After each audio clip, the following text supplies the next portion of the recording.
Hi, my name is Patel Saurabh. I am studying in LJ University Mechanical Branch CMP. Today I am here with my group members to show you the project related to CMP. In CMP project we have made spur gear which is made from cast iron.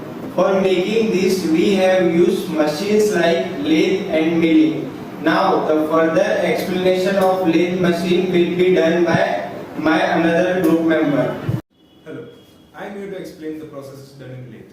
Firstly, we have done the process of facing, in which the length of the material will be decreased.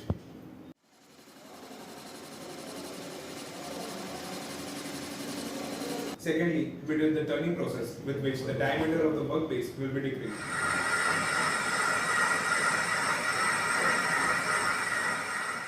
And lastly, we did the drilling according to the size of the arbor. After this, which we can continue towards the milling processes. Hi, I am here to explain the procedure done on milling machine. So first we wanted to make 25 number of teeth on this gear.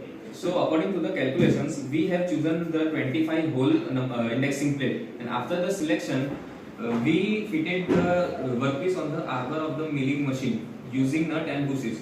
After that, we have cutted the first slot by giving 2 mm of depth of cut. And after that, we have rotated the lever once and 15 holes further for the next slot, and repeated this process until last slot, and we done this whole process by increasing the depth of cut.